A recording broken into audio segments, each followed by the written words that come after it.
Animation is an art form that creates the illusion of movement by repeatedly showing successive photographs of drawings, puppets, or models. It is a painstaking technique of storytelling and has seen much change in recent decades. Hi there! In this video essay, I will be outlining the four following types of animation: 2D, stop motion, anime, and CG. And I will then explore how exactly the digital film revolution has changed or developed these styles. Firstly, we will begin with 2D animation.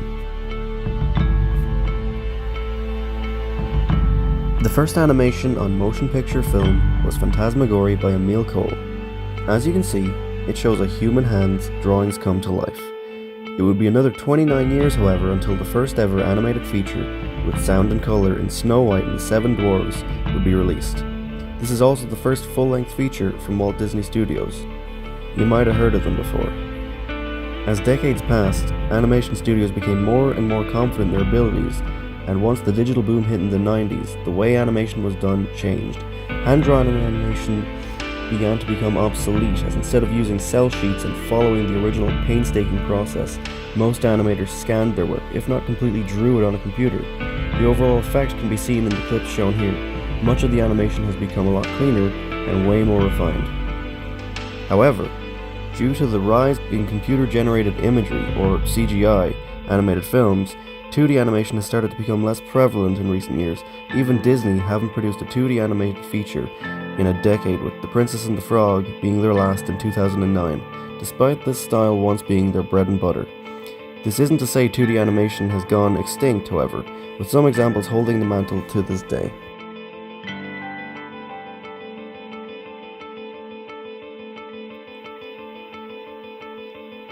The recent trend of the decline in 2D animation did not take as much of a hold outside of the Western world, however, with anime being the shining example. Anime is a style of Japanese animation used in both film and television, and is usually aimed at both adults and children, often drawing viewers in thanks to its over-the-top action, larger-than-life characters, and moving on. Early accounts of anime are sadly flawed due to the loss of vast amounts of film post-World War II in Japan. The process with which anime was made began to evolve in the 90s, however, with backgrounds being created digitally. This was important as certain effects were not possible before this, such as moving the background in multiple dimensions being an example of one of these limitations. Animators were able to almost replicate the cel-shaded style that anime is known for, and can be seen in anime such as Cowboy Bebop or Avatar: The Last Airbender.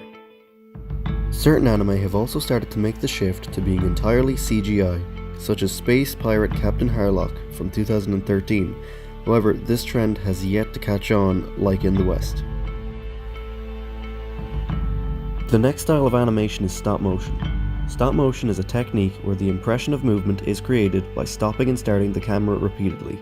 Stop motion can be traced back as far as 1898 with the Humpty Dumpty Circus. However, due to its age, it has been lost, unfortunately. Stop motion is incredibly difficult and time-consuming to do well. According to Forbes magazine, in 2014, LAIKA Studios' Boxtrolls reportedly took an entire week on average of work in order to produce 1 minute of footage for the film.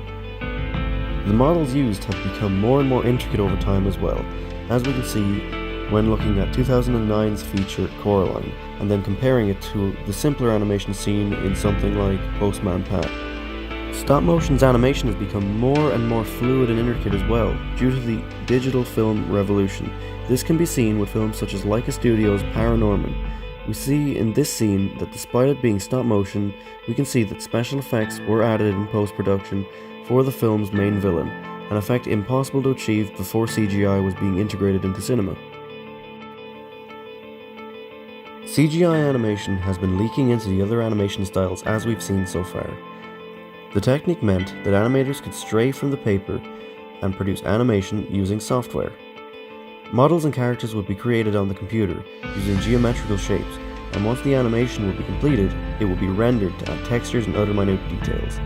Pixar was one of the pioneering studios that put CGI animation into the public eye, with early shorts such as The Adventures of Andre and Wally B and Tin Toy in the 1980s. These early works were incredibly charming for their time, and despite their incredibly dated look, they are important to where animation is now. The first ever CGI feature was Toy Story in 1995. After creating shorts for years, Pixar knew the limitations of what textures they could capture, so basing the film on toys was a wise choice, as the glossy plastic textures were easy to capture. From then, studios like Pixar and DreamWorks continued to create CGI animated films, and as time has continued, the textures and animation quality has skyrocketed. Films like The Incredibles and Brave are great examples of this, with their excellent rendering of hair and fabric. CG animation has become the standard for a majority of the animation industry and continues to be refined, stylized, and innovated.